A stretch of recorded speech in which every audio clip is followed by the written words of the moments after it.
Hi everyone, welcome to our YouTube channel black diamond. ये काफ़ी request करने पे मैं वीडियो बना रहा हूँ और ये वीडियो का काफ़ी लड़का लोग कमेंट किए थे। काफ़ी लोग कमेंट करके पूछ रहे थे क्या करना है सिलेबस को लेके थोड़ा कंफ्यूज है। तो ये वीडियो मैं ऐसे ही नहीं बना रहा हूँ। जो एनसीएल की प्रीवियस ईयर में एग्ज़ाम दिए हैं, ऐसे कुछ स्टूडेंट से मैं बात करने के बाद और पिछले कुछ एग्जामिनेशन जो हुए हैं ईसीएल, सीसीएल, डब्ल्यूसीएल, पहले वाला सीसीएल, एनसीएल, ये सब एग्जामिनेशंस को ध्यान में रखने के बाद ये मैं वीडियो बना रहा हूँ। तो इस वीडियो में मैं आपको बताऊंगा सिलेबस क्या है माइनिंग सरदार का, कौन कौन सा बुक आपको पढ़ना चाहिए या कौन कौन सा बुक आपको देख लेना चाहिए। तो पूरा डिटेल में बात करूंगा, इस वीडियो को लास्ट तक जरूर देखिएगा। तो चलिए शुरू करते हैं। सबसे पहले आप ये जो एनसीएल का ऑफिशियल सिलेबस है आपको कहाँ मिलेगा, तो जो आपका वेबसाइट है उसी में जब आप पीडीएफ डाउनलोड करेंगे, एडवर्टाइजमेंट ऑफिशियल नोटिफिकेशन होगा, उसमें पेज नंबर 12 पे जाइएगा तो उसमें आपको सिलेबस मिल जाएगा। पहले माइनिंग सरदार का दिया हुआ है, फिर सर्वेयर का दिया हुआ है। तो माइनिंग सरदार में आप अगर गौर से देखिएगा तो इसमें लिखा हुआ है ओपन कास्ट माइन वर्किंग में bench formation, dump management, haul का design, short firing, transport, use of explosive, safety issue in open cast working, transport material, working at height, marching, deploying heavy machinery, preliminary idea about reclamation operation, preliminary understanding about safety management plan. ये सब कुछ इसमें लिखा हुआ है, इस सब कुछ इसमें दिया हुआ है। तो और आगे देखिएगा provision of CMR 2017, rules by law, आखिर ये सिलेबस माइंस एक्ट लिखा हुआ है। तो आप समझेंगे कि यार ओपन कास्ट तो बहुत ज़्यादा है, तो ओपन कास्ट को पढ़ लेते हैं, सीएमआर को पढ़ लेते हैं, बाय लॉ का थोड़ा थोड़ा पढ़ लेते हैं, माइंस एक्ट पढ़ लेते हैं, तो मेरा काम हो जाएगा। ऐसा नहीं है। देखिए पहले जो एग्जामिनेशन हुआ है उसमें ए सेक्शन जो है, ए सेक्शन का ये जो क्वेश्चन लिखा हुआ है, ऐसा नहीं कि सिर्फ ओपन कास्ट से ही पूछा था। पहले अगर कोई एनसीएल का एग्जामिनेशन दिए हैं उनसे आप बात कीजिएगा तो वो आपको बताएंगे कि ऐसा नहीं है कि सिर्फ ओपन कास्ट लिखा है तो ओपन कास्ट से ही पूछा था, ऐसा नहीं है। अंडरग्राउंड वाला भी क्वेश्चन पूछा था, लेकिन अंडरग्राउंड वाला ज़्यादातर बाइलॉ सीएमआर एक्ट वाला क्वेश्चन था। तो ऐसा प्रीवियस ईयर में पूछा गया था। लेकिन पिछले कुछ एग्जामिनेशन को अगर आप देखेंगे, जैसे सेकेंड क्लास मैनेजर सर्टिफिकेट जो डीजीएमएस ले रहा है इसको आप देखेंगे, ओवरमैन का एग्जाम जो डीजीएमएस ले रहा है इसको आप देखेंगे, इसके बाद ईसीएल का एग्जामिनेशन जो हुआ था उसको अगर आप देखेंगे, सीसीएल का एग्जामिनेशन 2018 में जो हुआ था उसको अगर आप देखेंगे, तो पिछले कुछ एग्जामिनेशन को अगर आप देखेंगे गौर से तो इससे आपको पता चलेगा, एमसीएल वाला 2018 वाला, इन एग्जामिनेशन को देखने के बाद आपको पता चलेगा कि पैटर्न धीरे धीरे चेंज हो रहा है। पैटर्न पहले वाला नहीं रहा है, अब धीरे धीरे पैटर्न चेंज रहा है। तो पैटर्न में क्या है कि अगर ईसीएल 2018 2019 सॉरी 2021 का पेपर, इसके बाद डब्ल्यूसीएल, इसका लेवल अलग था, एकदम बहुत आसान लेवल था। ईसीएल का लेवल थोड़ा टफ माना जा रहा है। सीसीएल 2018 का लेवल था, उसमें भी थोड़ा टफ था, उतना आसान नहीं था जितना नॉर्मली हुआ करता था। तो आसान भी पूछा जा सकता है, हार्ड भी पूछा जा सकता है। अब एनसीएल का परीक्षा में हार्ड आएगा कि आसान आएगा ये तो समझ में नहीं आएगा, आप प्रिडिक्ट नहीं कर सकते ना पहले से। हो सकता है आपका तुक्का लड़ जाए, लेकिन नहीं लड़ा तो खत्म हो जाएगा ना सर वैकेंसी। तो उसी का एनालिसिस हम आपके सामने करने वाले हैं कि आपको क्या करना चाहिए। ये मेरा पर्सनल ओपिनियन भी है और लोगों को जो ये एनसीएल का ये अलग अलग एग्जामिनेशन दे चुके हैं, कुछ जो निकाल चुके हैं, उन लोगों से बात करने के बाद ये वीडियो बना रहा हूँ। सेक्शन बी की बात करें अगर, तो सेक्शन ए में तो जैसे कि आपको पता है कि 70 नंबर का एग्जाम है। सेक्शन बी में आपका दिखा हुआ है कि general knowledge, general awareness, regional ability, quantitative aptitude, इसके बारे में मैं कभी सेपरेट वीडियो बनाऊंगा सेक्शन बी पे। आज मेरा पूरा का पूरा फोकस है सेक्शन ए पे। तो सेक्शन ए को मैं आपको बताऊं उससे पहले मैं आपको कुछ किताब दिखाना चाहूंगा और उसका कंटेंट दिखाना चाहूंगा। बिना किताब दिखाए मैं नहीं बात कर सकता हूं आपसे। चलिए, ये आपने देखा ही होगा, एलिमेंट ऑफ माइनिंग टेक्नोलॉजी बोलते हैं इसको। ये वॉल्यूम 1 है। यहाँ पे वॉल्यूम 2 कोई एक बच्चा है, चिरांड बच्चा, वो यहाँ लिख दिया वॉल्यूम 2, ये वॉल्यूम 1 है। तो वॉल्यूम 1 का ईएमटी वाला जो किताब है जो डीजे देशमुख है, इसका कंटेंट थोड़ा देखिएगा मेरे साथ। यहाँ पे लिखा हुआ है mining zoology, mineral rock and rock structure. क्या माइनिंग जूलॉजी का क्वेश्चन नहीं पूछा जाता है? एग्जामिनेशन में पूछा जाता है। कोल एंड कोलफील्ड ऑफ इंडिया, जब इसको आप पढ़िएगा तो इसमें आपको बहुत कुछ मिलेगा। कोल का classification, grade, boring, shaft sinking, क्या इनसे सवाल नहीं पूछा जाता है? पूछा जाता है सर। ओपन कास्ट यहाँ पे जो दिया हुआ है, टोटल 44 पेज के आसपास का चैप्टर है, तो इसमें भी बहुत सारा पॉइंट आपको मिलेगा। Access of mineral deposit, drivage of road, इससे भी अलग अलग क्वेश्चन आपको मिलेगा। एक्सप्लोसिव है, रॉक मैकेनिक्स है, स्टोइंग प्रैक्टिस है, ठीक है। जब आप इसको पढ़िएगा पूरा, तो इसको पढ़ते पढ़ते आपको बहुत सारा नया नया चीज मिलेगा जो आपको शायद ही कोई किताब में मिले। तो वॉल्यूम 1 तो पढ़ना ही पढ़ना है, दिमाग में बैठा लीजिए कि आप अगर एनसीएल का परीक्षा दे रहे हैं या कोई भी परीक्षा दे रहे हैं, माइनिंग सरदार का, ओवरमैन का, डीजीएमएस का, कोई भी परीक्षा दे रहे हैं, चूंकि ईएमटी आपका टेक्स्ट बुक है, ईएमटी का अगर आपके पास किताब है तो कोई भी वॉल्यूम हो, वॉल्यूम 1, वॉल्यूम 2, वॉल्यूम 3, पहला पेज पलट के देखिएगा, नीचे में लिखा रहेगा ए text book of mining engineering. आप अगर डिप्लोमा इन माइनिंग इंजीनियरिंग किए हैं या बीटेक किए हैं तो ये आपका टेक्स्ट बुक रहा ही रहा होगा, और टेक्स्ट बुक को हमेशा सर्वोपरि माना जाता है। जैसे एनसीईआरटी टेक्स्ट बुक होता है, जब आप आईएएस का एग्जाम देने बैठिएगा ना, तो आपसे जब क्वेश्चन पूछा जाएगा आप उसको टिक मारिएगा, और आप अगर गलती किए हैं तो आप रेफरेंस दीजिएगा, तो एनसीईआरटी का रेफरेंस दीजिएगा, यानी एनसीईआरटी आपको दिखाना पड़ेगा कि सर देखिए एनसीईआरटी में लिखा हुआ है, एनसीईआरटी का डाटा को ऑफिशियल माना जाता है। इसी तरह से माइनिंग में ये जो टेक्स्ट बुक है इस डाटा को ऑफिशियल माना जाता है, और भी कुछ किताब है उसको माना जाता है, लास्ट में बताऊंगा आपको। तो पहला तो वॉल्यूम 1 पढ़ना ही पढ़ना है भाई साहब। इसके बाद आते हैं volume 2, element of mining technology volume 2, ये भी डीजे देशमुख साहब के द्वारा ही लिखा गया है। इस किताब में जब आप नीचे देखिएगा तो इसमें 2 सेक्शन है, पार्ट ए और पार्ट बी। पार्ट बी को पूरी तरह से काट दीजिए, मेटल से रिलेटेड है तो इसको आपको पढ़ना नहीं है। अगर आप कोल वाले हैं तो, अगर मेटल वाले हैं तो पढ़ना है। अगर मेटल कंपनी की तरफ से वैकेंसी निकाला जाता है तब पढ़ना है, जैसे मॉइल है, नाल्को है, तो इस टाइम में आप पढ़िएगा। अभी फिलहाल कोल इंडिया है तो आपको कोल वाला पे फोकस करना है। ये पूरा का पूरा अगर आप देखिएगा तो इसमें लाइटनिंग, बीमारी, अलग अलग न्यूमेरिकल, एक्सप्लोजन, वेंटिलेशन, ये वाला पूरा पार्ट है, पंखा वंखा पूरा डिटेल में आपको मिलेगा सर। इतना सारा लॉ मिलेगा, आप जब इस किताब को पढ़िएगा, जो पढ़े होंगे ना गारंटी के साथ कह सकते हैं, उन्हीं को पता होगा कि हम क्या कह रहे हैं। अगर इस किताब को आप नहीं पढ़े तो वेंटिलेशन आपका बहुत वीक रह जाएगा, वेंटिलेशन से बहुत जबरदस्त क्वेश्चन पूछता है। तो ये वाला पार्ट में, पार्ट ए आपको पढ़ना ही पढ़ना है वॉल्यूम 2 में। चलिए अब आगे आते हैं element of mining technology volume 3 में। वॉल्यूम 3 किसके लिए इंपॉर्टेंट है, किसको पढ़ना चाहिए? देखिए ऐसा है कि कुछ एग्जामिनेशंस ऐसे होते हैं जिसमें जनरल इंजीनियरिंग पूछे जाते हैं, मैकेनिकल का, इलेक्ट्रिकल का, जैसे आईआरएल का एग्जाम होता है उसमें पूछा जाता है, जैसे ओएसएससी होता है उसमें पूछा जाता है, जैसे जेएसएससी होता है उसमें पूछा जाता है, जेएसएससी का जो माइंस इंस्पेक्टर का वैकेंसी है उसमें पूछा गया जनरल इंजीनियरिंग। आप सिलेबस खोल के देखिएगा, आपको समझ में आ जाएगा कि मैं क्या बोल रहा हूँ। तो जिसमें जनरल इंजीनियरिंग पूछा जाता है उसमें आपको क्या क्या पढ़ना होगा, उसमें आपको पूरा चैप्टर पढ़ना होगा। लेकिन हम फिलहाल एनसीएल के दृष्टिकोण से बात कर रहे हैं तो सिर्फ और सिर्फ एनसीएल की बातें करेंगे। एनसीएल के लिए आपको कौन कौन सा चैप्टर इंपॉर्टेंट है, जस्ट ए सेकेंड, मैं कहीं लिख के रखा हूँ, मैं एक बार निकाल लेता हूँ पेज को, ठीक है। मैं आपको बता रहा हूँ कौन कौन सा चैप्टर आपके लिए इंपॉर्टेंट है एनसीएल के दृष्टिकोण से। Chapter number 3, chapter number, sorry 3 नहीं है, चैप्टर नंबर सीधा आपको 8 से आना है, चैप्टर नंबर 8 पे है यहाँ से।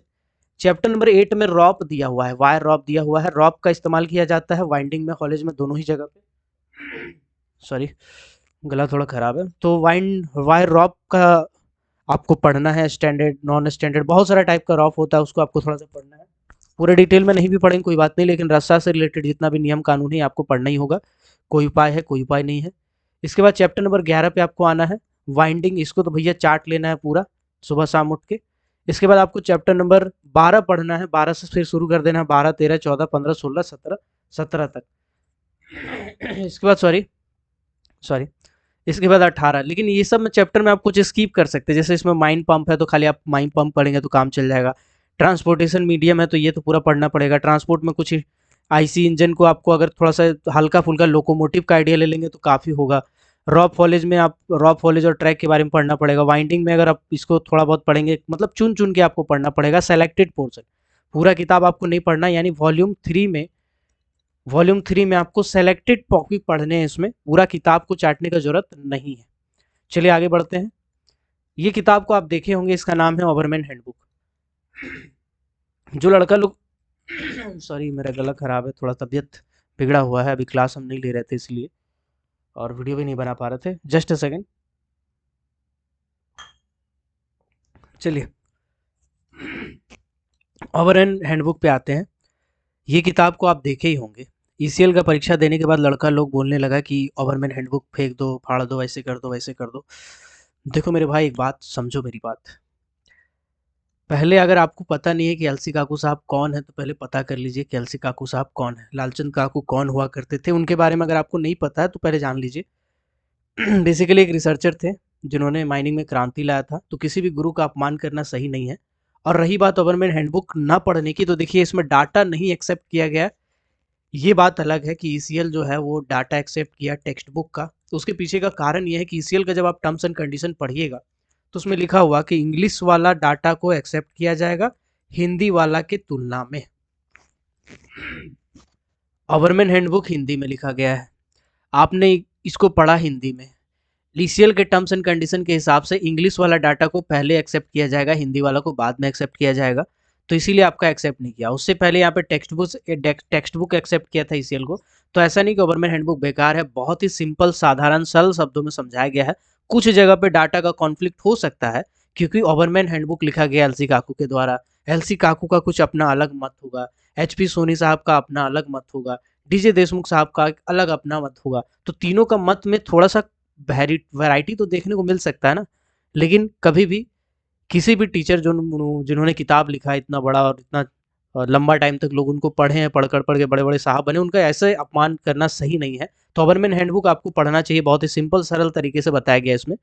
ये तो आपको पढ़ना ही चाहिए, बस इसमें थोड़ा सा डाटा को अगर आप सही कर लेंगे कुछ कुछ जगह पे, ठीक है। क्योंकि टेक्स्ट बुक का एक्सेप्ट किया गया है, तो टेक्स्ट बुक का डाटा को थोड़ा सा ज़्यादा सर्वोपरि मानेंगे। या फिर आपके पास अगर माइनिंग वाला जो एक आता है, एलसी काकू का ही किताब आता है, ठीक है, उसको अगर आप पढ़ लेते हैं तो भी है माइन हैंडबुक, वो भी ठीक रहेगा। इसके बाद एक किताब है complete guide for mining engineers by A K Gorai साहब। ए के गोराई साहब का भी अगर आप किताब पढ़ते हैं तो इससे भी आपका बहुत सारा कॉन्सेप्ट क्लियर होगा। तो आप इसको भी चाहें तो प्रीफर कर सकते हैं। इसमें मैंडेटरी मैं नहीं कह रहा हूँ, मैंडेटरी मैं एक ही चीज़ कह रहा हूँ, एम टी 1, 2, 3 ये अगर आपके पास है तो काम चल जाएगा। उसके बाद बाकी सब आपके लिए ऑप्शनल है, ठीक है। अगर आपका ब्लास्टिंग बहुत खराब है, बहुत ही खराब है, बहुत ज़्यादा खराब है, तो भागिए इस किताब की और इस किताब को ले लीजिए। इस किताब का नाम है खान के बारूद और प्रैक्टिकल ब्लास्टिंग टेक्निक, यानी इंग्लिश में कहा जाए तो mine explosive and practical blasting technique by L C. Kaku किताब में ब्लास्टिंग को बहुत ही सरल और सीधे तरीके से समझाया गया है। अगर आपके पास ये किताब नहीं है तो आप ले सकते हैं, अगर आपका ब्लास्टिंग वीक है तो समझने के लिए। बाकी डाटा कॉन्फ्लिक्ट होगा तो आपको टेक्स्ट बुक को सर्वोपरि रखना होगा। सॉरी फॉर डिस्टर्बेंस, थोड़ा तबीयत बिगड़ा हुआ है, नहीं तो ऐसा आवाज़ नहीं आता। चलिए ये है आपका एक और किताब, mine management legislation and general safety. ये भी आपके एलसी काकू साहब के द्वारा ही लिखा गया है, ठीक है। इस किताब से दबा दबा के क्वेश्चन पूछा जाता है, तो इस किताब को अगर आप रख लेते हैं अपने पास तो बहुत बेहतर रहेगा आपके लिए, क्योंकि इसमें बाइलॉ को ऐड किया गया है। देखिए बहुत बार क्या करते हैं लड़का लोग, सीएमआर पढ़ लिए, माइंस एक्ट पढ़ लिए, माइंस रूल पढ़ लिए, उसके बाद सोचते हैं कि यार मेरा तो अब हो जाएगा, कोई दिक्कत नहीं है। लेकिन क्वेश्चन आ जाता है बाइलॉ से। बाइलॉ का आपका सिलेबस का एक पोर्शन है, सिलेबस का एक हिस्सा है बाइलॉ। मैं आपको दिखाना चाहता हूँ, आप गौर करेंगे ना, सॉरी, यहाँ पे देखिएगा बाइलॉ लिखा हुआ है। बाइलॉ का मतलब क्या होता है सर? बाइलॉ का मतलब आप अगर माइंस एक्ट पढ़िएगा तो अकॉर्डिंग टू 60 एंड 61A आपको बाइलॉ का वहाँ पे जिक्र मिलेगा। तो बाइलॉ भी आपके लिए मैंडेटरी है, ज़रूरी है। बाइलॉ सिलेबस में लिखा गया है, सीएमआर रूल्स और उसके साथ-साथ बहुत सारा बाइलॉ भी आपको पढ़ना पड़ेगा। वो बाइलॉ आपको कहाँ से मिलेगा? आप सर्कुलर पढ़िएगा तो मिल सकता है, लेकिन आपको उतना मेहनत करने का ज़रूरत अगर नहीं है, उतना अगर आप खोज-खाज नहीं कर सकते हैं, तो ये किताब आपके लिए बेस्ट रहेगा। इसमें बहुत सारा टीका-टिप्पणी भी दिया गया है, वो सब आप पढ़ते रहिएगा। बाइलॉ वाला बहुत सारा पोर्शन इसमें इंक्लूड कर दिया गया है। तो ये अगर आप किताब पढ़ लेते हैं तो आपका आराम से काम हो जाएगा। लेकिन याद रखिएगा ये फर्स्ट क्लास मैनेजर का वाला किताब है, तो इसमें आपको सेलेक्टेड पोर्शन यानी सीएमआर, माइंस एक्ट, माइसूर अपना छाट के पढ़िएगा। ये नहीं कि मैनेजमेंट वाला जो हिस्सा है वो पढ़ने लगे, वो आपके काम का नहीं है, ठीक है। इसका नाम है mine management legislation and general safety. इसमें आपको क्या पढ़ना है? इसमें आपको माइन मैनेजमेंट नहीं पढ़ना है, इसमें आपको लेजिस्लेशन पढ़ना है और जनरल सेफ्टी पढ़ना है। तो इस चीज़ का ध्यान रखिएगा जब आप इस किताब को पढ़ते हैं तब। चलिए आगे बढ़ते हैं। अगला है फंडामेंटल ऑफ माइनिंग। ये किताब भी मुझे सही लगा है, बेहतर किताब कह सकते हैं आप, जो कि एन के दास साहब के द्वारा लिखा गया ये बुक। तो एन के दास, नीरज कुमार दास साहब का एक दो किताब मैंने देखा है, वो भी ठीक रहा था। एक था आपका coal bomb, regulation bomb, fundamental of mining. तो ये भी आप ले सकते हैं फंडामेंटल को स्ट्रॉन्ग करने के लिए, जैसा कि नाम है फंडामेंटल ऑफ माइनिंग। आपका अगर फंडामेंटल वीक है तो आप ले सकते हैं। इसमें कुछ कुछ टॉपिक दिए गए हैं जिसको समझाया गया है। इसके बाद इसके ऑब्जेक्टिव क्वेश्चन है, यानी आप टॉपिक को पढ़ेंगे, ऑब्जेक्टिव को करेंगे तो आपका ऑब्जेक्टिव बनेगा, जिससे आपके अंदर में कॉन्फिडेंस आएगा। तो ये आप ले सकते हैं अगर आप चाहें तो। चलिए आगे बढ़ते हैं। अगला जो किताब है जिसको लेके थोड़ा सा विवाद है, लेकिन हम आपको प्रीफर करेंगे, उस किताब का नाम है mining engineering objective type by CHRS Sharma. अब विवाद क्या है इस किताब को लेके मैं आपको बताता हूँ। देखिए ये जो किताब है, इस किताब में DJ देशमुख का ऑब्जेक्टिव निकाल के बनाया गया है, लेकिन इसमें कुछ त्रुटियां भी हैं, कुछ गलतियां भी है। तो देखो यार, कभी भी कोई भी बंदा किताब लिख रहा है, कोई भी टीचर लिख रहे हैं, कोई भी लिख रहा है, तो ऐसा नहीं है कि वो परफेक्ट है, उनसे गलती हो सकता है। तो गलती को हाईलाइट करके कि नहीं इसमें 4 क्वेश्चन गलत था, नहीं पढ़ेंगे किस, तो आपको ऐसा नहीं सोचना चाहिए। आप अगर उन गलतियों को सुधार लेते हैं, अगर मान के चलते हैं कि 400 क्वेश्चन ऑब्जेक्टिव का है, इसमें 10 क्वेश्चन आपका गलत था, तो आप इस 10 क्वेश्चन को अगर अपने से रेक्टिफाई कर लेते हैं, सुधार लेते हैं, कलम से काट काट के लिख लेते हैं, इसका ए, इसका बी, इसका सी, इसका डी, क्योंकि टाइप करने वाला भी मिस्टेक कर सकता है। ऐसा जरूरी नहीं कि जो जिन्होंने किताब लिखा उनको ऐसा प्रॉब्लम हुआ होगा। उनका दिमाग तो ऑब्वियस सी बात है, किताब लिखे हैं तो किस लेवल का होगा आप सोच सकते हैं। लेकिन जो 10 क्वेश्चन गलत है, हो सकता है कि उसमें टाइपिंग में, मिसप्रिंट में ए का बी, बी का सी इधर उधर हो गया हो, तो उसको आप एक बार सुधार सकते हैं किताब को देख के। तो आप इस किताब को प्रीफर कर सकते हैं। बाकी किताब में आपका EMT थोड़ा स्ट्रांग हो जाएगा, इसका ऑब्जेक्टिव का प्रैक्टिस आप बहुत अच्छे तरीके से कर सकते हैं। अब भाई साहब ये जो किताब मैं कह रहा हूँ, इसको तो आपको लेना ही है, कसम खा लीजिए कि लेना ही है। पूछे क्वेश्चन चाहे नहीं पूछे, लेना ही है। क्यों लेना है हम आपको बताते हैं इसके पीछे का रीज़न। देखो यार, कुछ दिन पहले नालको एक एग्ज़ाम लिया था। नालको में जो भी एग्ज़ाम दिए होंगे उसमें ओवरमैन, सर्टिफायर का शायद, और SUPT SOT वाला वैकेंसी था। उसमें नालको का परीक्षा में हू बहू इसका क्वेश्चन उठा उठा के डाला था, दबा दबा के। इसी तरह से MOIL नाम का एक कंपनी है जो एग्जाम लिया था, वो हू बहू NC दे को उठा उठा कर क्वेश्चन डाला था। कई बार कोल इंडिया लिमिटेड में बहुत सारा क्वेश्चन हू बहू मैच कर जाता है। NC दे के बारे में आपको हल्का आइडिया दे देते हैं। NC दे साहब साहेबपुर कॉलेज में पढ़ाते हैं, जो कि कोलकाता में पढ़ता है, टॉप इंडिया के कॉलेज में एक आता है, HOD है, PhD वगैरह सब कुछ कर चुके हैं। तो उनका इस किताब में अभी तक मुझे कोई गलती नहीं मिला है। आप अगर चाहे तो खोज के देखिएगा। अगर आपको कोई गलती मिलता है तो मुझे फॉरवर्ड कीजिएगा, मुझे खुशी होगी अगर आप इस किताब में गलती खोज पाते हैं। रही बात क्वेश्चन मिलने और ना भिड़ने की, तो ये किताबें लिखी जाती है आपके कॉन्सेप्ट को क्लियर करने के लिए, आपके डाटा को परफेक्ट करने के लिए, ना कि क्वेश्चन भिड़ने और ना भिड़ने के लिए। तो एनसी देगा ये किताब मैं आपको इसलिए प्रीफर करूंगा कि अगर आप एक बार कोई भी किताब को पढ़ लेते हैं, बहुत अच्छे से गहन अध्ययन कर लेते हैं, उसके बाद इस क्वेश्चन को बनाइएगा तो बहुत अच्छे से बनेगा। जब ये एनसी दे आपसे बनने लगे, तब समझ जाइएगा कि मेरा तैयारी हो गया है बाबा लेवल का। ठीक है, चलिए अब आगे बढ़ते हैं। अब तो सर आपका लेजिस्लेशन वाला जो टॉपिक सब है, जैसे माइंस एक्ट हो गया, ये तो आपको लेना ही है, चाहे किसी का भी लीजिए, कोई दिक्कत नहीं है। माइंस रूल हो गया 1955, ये भी आपको लेना ही होगा। सेंट्रल इलेक्ट्रिसिटी अथॉरिटी रेगुलेशन होगा, जिसका चैप्टर नंबर 9 आपके लिए बहुत इंपॉर्टेंट है, माइंस से रिलेटेड है, चार्ट के पढ़ना है, पूरा नहीं चाटना है। माइंस रेस्क्यू रूल है, इसमें भी कुछ सेलेक्टेड पोर्शन पढ़ना है, हालांकि पूरा भी पढ़ सकते हैं, पतला किताब है, 50 रुपया में आता है, 1-2 घंटा में खत्म हो जाएगा।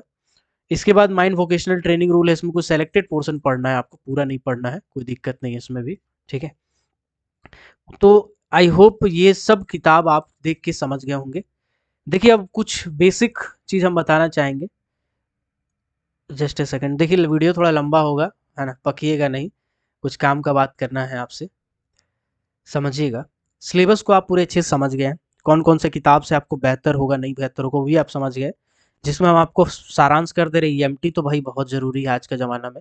1 2 3 पढ़ लो, हो सकता है भिड़े, हो सकता है नहीं भिड़े, नहीं भिड़ेगा तो कोई बात नहीं, लेकिन भिड़ गया तो आप रिस्क मत लीजिए। अगर आपको रिस्क लेना है तो ले सकते हैं, लेकिन रिस्क मत लीजिए, EMT तो पढ़ ही लीजिए। इसके बाद रहा बात किताब का, तो आप ब्लास्टिंग अगर आपका ख़राब है तो अलग से ब्लास्टिंग के लिए एलसी काकू का जो किताब है, mine explosive and practical blasting technique by L C, Kaku पढ़ सकते हैं। ठीक।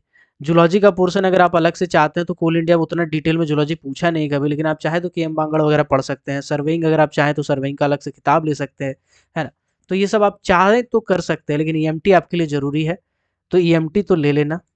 ओवरमैन हैंडबुक को एकदम मत छोड़ना, ओवरमैन हैंडबुक हो या फिर इसका इंग्लिश वाला जो वर्जन है, माइंड हैंडबुक बोलते हैं या कुछ और नाम है उसका, तो दोनों में से कोई एक किताब आप रख लीजिएगा। HP सोनी साहब का जो दिग्दर्शिका है, ठीक है, वो किताब आप रख सकते हैं, दिग्दर्शिका। ये तीनों किताब तो आपके लिए मैंडेटरी है, आपके पास होना चाहिए।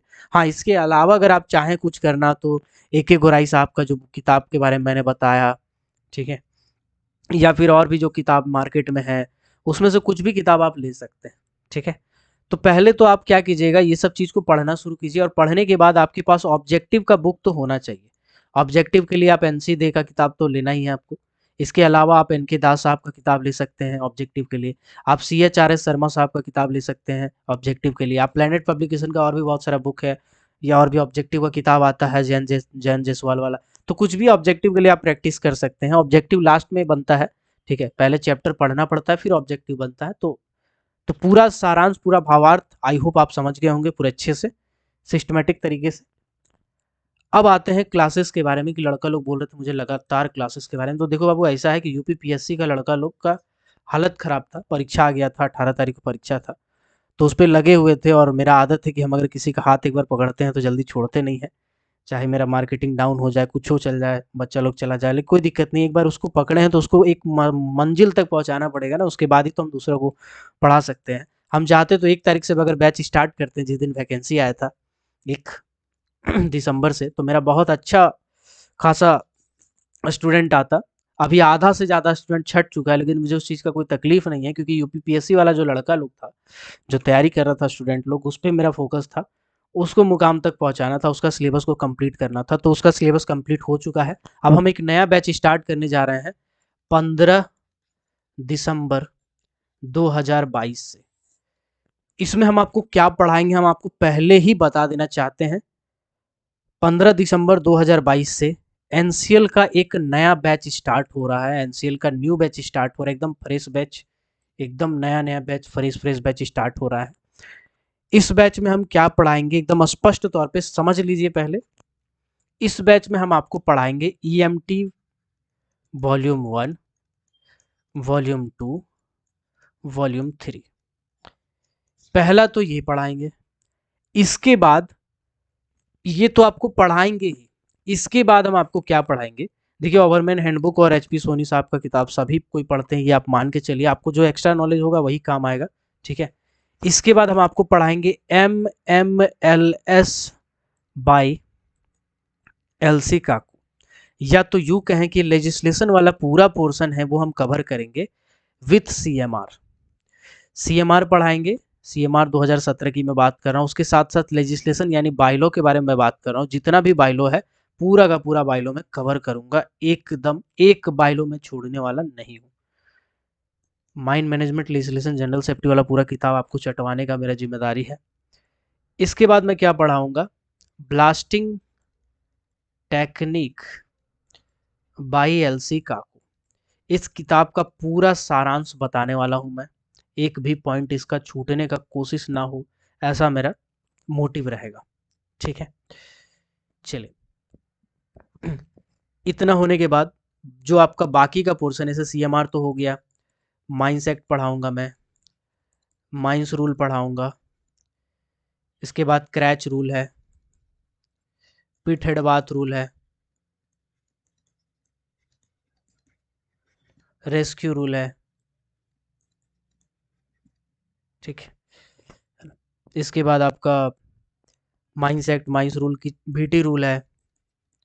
ये सब जितना भी रूल रेगुलेशन है, mines act, mines rule, creche rule, pit head bath rule, rescue rule, VT rule, है ना, ये सब कुछ पढ़ाएंगे। एक भी चीज आपका नहीं छूटेगा, एक भी पोर्शन आपका नहीं छूटेगा, एकदम एक एक चीज को पढ़ेंगे।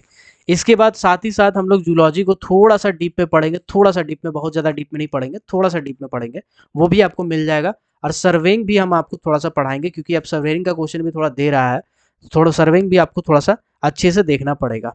रॉक मैकेनिक्स की बात करें तो रॉक मैकेनिक्स भी आपका अच्छे से कवर होगा, एकदम टेंशन मत लीजिए। रॉक मैकेनिक्स भी आपका अच्छे से कवर होगा, एकदम डीप में, बेसिक लेवल से लेके एडवांस लेवल तक हम पढ़ाएंगे। मतलब स्टार्ट करेंगे बेसिक से, अंत करेंगे एडवांस में। अब अगर मान लीजिए WCL जैसे माइनिंग सरदार में क्वेश्चन पूछा था, वैसा क्वेश्चन पूछ देगा तो आराम से आप बना लेंगे। अब मान लीजिए ECL जैसा हालत खराब के क्वेश्चन पूछा था, तब आपको पूछा जाएगा, आराम से बना लेंगे। मतलब हम ये कहना चाहते हैं कि आप पहले से ज्योतिष और भविष्यवाणी करने का कोशिश मत कीजिए कि इस बार क्वेश्चन ऐसा पूछेगा, वैसा पूछेगा। आप ऐसा मान के चलिए कि इस बार क्वेश्चन कैसा पूछेगा हमको पता नहीं है। बेसिक लेवल का पूछेगा तब भी हम तैयार रहेंगे, इंटरमीडिएट लेवल का पूछेगा तब भी हम तैयार रहेंगे, और हालत खराब कर देगा तब भी हम तैयार रहेंगे। उस लेवल का हम चाहते हैं कि आपका तैयारी हो, सेक्शन ए का यानी टेक्निकल पोर्शन का हम पूरा आपका ठेका लेते हैं, जिम्मेदारी लेते हैं कि एकदम ए टू जेड पोर्शन आपका कवर करेंगे, जितना भी स्क्रीन में लिखा हुआ है। इसके अलावा और भी कुछ-कुछ चीज़ हम आपको बताएँगे। जी बिल्कुल, और भी कुछ-कुछ चीज़ हम आपको बताएँगे, जैसे एनसीडे को हम पूरा सॉल्व करेंगे आपके लिए, एक-एक चैप्टर को, और आपको दिखाएँगे। सीएचआरएस शर्मा में जहाँ भी आपको डाउट हो, पूरा का पूरा किताब आपको चटवाएँगे। एनके दास, ये दुनिया में जितना भी माइनिंग का किताब हो, आप कहीं से भी क्वेश्चन लाके अगर हमको दीजिएगा, तो हम आपको सॉल्व करके समझाएँगे, बताएँगे। वो सब का सब हम लाइव क्लास में आपके साथ करने वाले हैं। मतलब टेक्निकल पोर्शन बेसिक लेवल से लेकर के एडवांस लेवल तक आपका खत्म हो जाने वाला है, इस चीज़ का हम आपको भरोसा दिलाते हैं। चलिए, अब कैसे खत्म करेंगे, अब इसको इतना सारा पोर्शन है, समझिएगा। इसका एग्जाम कब तक होगा, कभी भी हो सकता है भाई साहब। हो सकता है कि मार्च में ले ले, हो सकता है दिसंबर अप्रैल में ले ले, हो सकता है मई में ले, हो सकता है फरवरी में ले, लेकिन हम चाहते हैं आपका हम फरवरी से मार्च होते-होते तक पूरा खत्म कर दें। मात्र 3 महीना हम आपको पढ़ाने वाले हैं, और हम आपसे कोई भी बहुत ज़्यादा पैसा एक बार में पूरा एकमुश्त पैसा नहीं लेने वाले हैं, ठीक है? मेरा पुराना वाला हिसाब-किताब ही रहेगा, ₹500 पर महीना, क्योंकि शिक्षा शिक्षा ही होता है, व्यापार नहीं होता। तो टेक्निकल पोर्शन आप समझ गए क्या-क्या आपको हम पढ़ाने वाले हैं। अब आपको समझाते हैं अब कैसे पढ़ाएँगे इतना। तो देखो भैया, हर दिन कम से कम 3 से 4 घंटा तो आपको देना पड़ेगा। अगर आप इससे कम देना चाहते हैं तो हम आपको नहीं पढ़ा पाएँगे, आप मत पढ़िए, वही ज़्यादा अच्छा है। 3 से 4 घंटा आपको देना पड़ेगा, जिसमें हम आपको ग्रुप में ऐड करेंगे। आपको क्या करना है, एक मैसेज, एक नंबर मैं दूँगा व्हाट्सएप पे, उसको मैसेज करना है।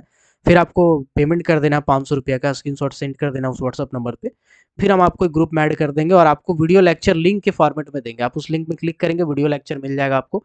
उसके बाद एक-एक करके मैं डालता रहूँगा वीडियो लेक्चर। 3 से 4 घंटा का वीडियो लेक्चर डेली का रहेगा आपका, ठीक है? जिसमें आपको पूरा का पूरा पोर्शन धीरे-धीरे मैं कवर कराऊँगा। लाइव क्लासेस भी लूँगा। देखिए, लाइव क्लासेस रोज़ लेना पॉसिबल नहीं है, इसलिए नहीं है क्योंकि आपका सिलेबस बढ़ा। अगर मैं लाइव क्लास लूँ, तो ज़रूर लूँगा, लेकिन फिर 6 महीना क्लास करते-करते खत्म नहीं हो पाएगा सिलेबस, इतना ज़्यादा आपका सिलेबस है। लाइव क्लास मैं चाहता हूँ आपका लूँ, मैं लाइव क्लास ज़रूर लूँगा। लाइव क्लास भी लूँगा और ईएमटी वाला लेक्चर भी दूँगा, ठीक है? तो ईएमटी वाला जितना भी लेक्चर है और ये सब वो सब वाला, वो सब मैं वीडियो लेक्चर के फॉर्मेट में दूँगा, और भी बहुत सी चीज़ें हैं जो मैं आपको लाइव भी पढ़ाऊँगा। मतलब आपको रिकॉर्डेड वीडियो भी मिलेगा और लाइव क्लास भी मिलेगा। तो आप एकदम टेंशन मत लीजिएगा कि रिकॉर्डेड वीडियो दे रहे हैं तो फिर लाइव क्लास काहे नहीं ले रहे। अलग चीज़ का लाइव क्लास लेंगे और रिकॉर्डेड वीडियो कुछ अलग चीज़ का आपको मिलेगा, ठीक है? और सब चीज़ आप अगर क्लासेस करना चाहते हैं तो आपका एकदम टाइम बाउंडेशन नहीं है। 24 घंटा में कभी भी आप क्लास कर सकते हैं, क्योंकि हम आपको एक लिंक देंगे, उस लिंक में क्लिक करेंगे, उस क्लास का जो वीडियो लेक्चर होगा जिस दिन हम पढ़ाए होंगे, पूरा आपके लिए अवेलेबल होगा। आप आराम से देख सकते हैं कभी भी, 24 घंटा में कभी भी। तो ये पूरा तरीका होगा पढ़ाने का। आई होप आप माइंड कर नहीं करेंगे। 3 से 4 घंटा आप अगर नहीं दे पाएँगे तो प्लीज़ मत कीजिएगा मेरे पास क्लास। आप थोड़ा-सा समय देके आप आराम से तैयारी कीजिए। आपको अभी अगर सीरियसनेस नहीं है तो फिर आपको थोड़ा समय लग जाएगा। तो नंबर मैं लिख रहा हूँ स्क्रीन पे, आपको इस नंबर पे मैसेज करना है, 6200-670-155। ये मेरा व्हाट्सएप का नंबर है, इस पे मैसेज करना है अपना नाम, आप एनसीएल के क्लासेस करना चाहते हैं बस वो, और आप कहाँ से, आपका नेटिव प्लेस क्या है, ठीक है? बस इतना आप मैसेज कीजिएगा। इसके बाद मैं उस पे एक आपका टाइप्ड फॉर्मेट में भेजूँगा व्हाट्सएप नंबर, मतलब एक फ़ोनपे नंबर भेजूँगा, उस पे आपको स्क्रीनशॉट कर देना है पेमेंट करके। फिर मैं आपको एक ग्रुप में डाल दूँगा। और ये क्लासेस 15 दिसंबर से स्टार्ट हो रहा है, तो 15 दिसंबर से पहले कर दीजिएगा, ज़्यादा अच्छा रहेगा। 15 दिसंबर हो जाता है या उसके बाद अगर ये वीडियो आप देख रहे हैं तो कोई बात नहीं, फिर भी आप मैसेज कर दीजिएगा, आपको पुराना वाला भी वीडियो लेक्चर मिल जाएगा। वीडियो लेक्चर भी मिलेगा। शुरू में कुछ दिन हो सकता है 3-4 दिन मैं लाइव क्लास ना ले पाऊँ, सिर्फ वीडियो लेक्चर डालूँ, लेकिन उसके बाद मैं लाइव क्लास भी लूँगा, वीडियो लेक्चर भी दूँगा, और पूरा का पूरा पोर्शन का ठेका लेते हैं भाई कि आपका कंप्लीट होगा, अच्छे से होगा। तो जितना जल्दी से जल्दी हो सके आप क्लास ज्वाइन कर लीजिए। अगर अभी तक आप रुके हुए हैं हम पे भरोसा करके, तो जितना बार भी हम अभी तक बैच पढ़ाए हैं, 8 से 9 बार बैच पढ़ाए हैं, हर बच्चा लोग को कोशिश किए हैं कि हर बार सिलेबस कंप्लीट करें, 6 महीना में, 5 महीना में, 7 महीना में। ऐसा-ऐसा टाइम रहा है कि हमको 2-2 बजे रात, 3-3 बजे रात तक क्लास लेना पड़ा हो, तो उसके लिए भी रेडी रहिएगा। थोड़ा-सा प्रेशर आपको झेलना पड़ेगा। तो मिलते हैं अगले किसी और वीडियो में। इतना प्यार, इतना भरोसा, इतना समर्थन के लिए आपका बहुत-बहुत तहे दिल से धन्यवाद। मिलते हैं किसी और क्लास में, तब तक के लिए keep watching, keep supporting, till then जय हिंद।